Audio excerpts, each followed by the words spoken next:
दोस्तों अॼु मुख्तार अली सीधी जो वॉल्यूम आहे 010 ऐं इहो पहिरियों एल्बम आहे मुख्तार सीधी जो। थर प्रोडक्शन 1995 जो रिलीज़ आहे ऐं हिन में हिकिड़ो न बल्कि तक़रीबन सभई गाना सुपर हिट आहिनि ऐं हिन में हिकिड़ो ई शाइर आहे कासिर नवाज़ शाह। तमामु बहितरीन एल्बम आहे।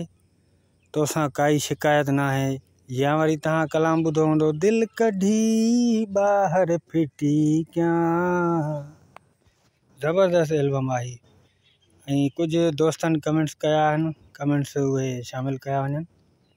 पहिरीं कमेंट्स आहे हसन अमन मर great video, M production perfect video, Ehsan Aman Solanki साहब यार अब अपलोड ना किया था। अलाए तव्हां छा चयो हो कमेंट्स में, मूंखे यादि न आहे। उन खां बाद ॿियो दोस्त आहे Shahban Solanki nice video. M production वारे भाउ लिखियो आहे त अञा 13 एल्बम अपलोड कया आहिनि। एहसन अमन सोलंकी अदा कवर न आहिनि, कवर जे अवेलेबल हुजनि त मां मुकमल ठाहियां।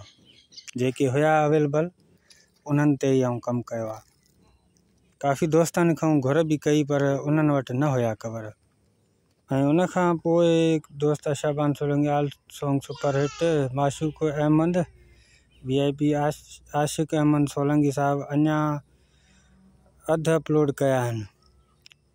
अदा धरती प्रोडक्शन में मुख्तार अली सीधी जा 19 एल्बम आहिनि टोटल। ठीकु आहे त उन मां 13 या 14 एल्बम मां रखिया।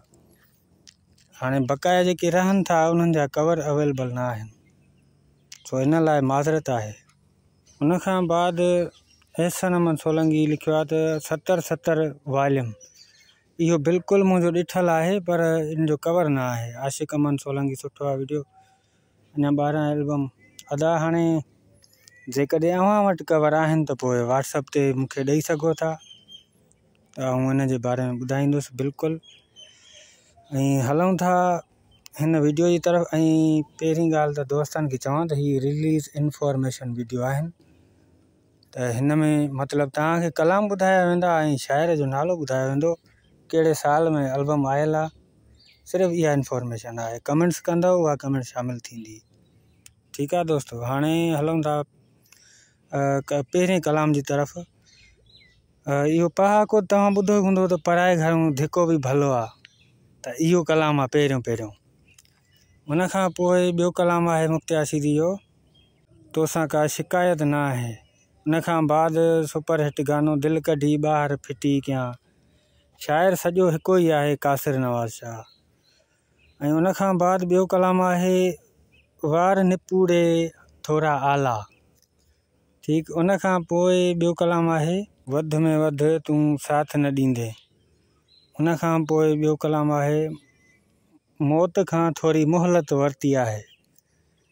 उन खां बाद ॿियो कलाम आहे चयुमि झेड़ा झेड़ा न कर। उन खां बाद हिकिड़ो मशहूरु गीत आहे शराब जो ढुक ई पीतो आहे, कंहिंजी दिलि खे त टोड़ियो न आहे, छो दुनिया मूंखे बुरो चवंदी। ज़बरदस्त गीत आहे हिन ई कैसेट में। इहो मां काफ़ी वक़्त खां वठी ॿुधंदो आहियां गीत।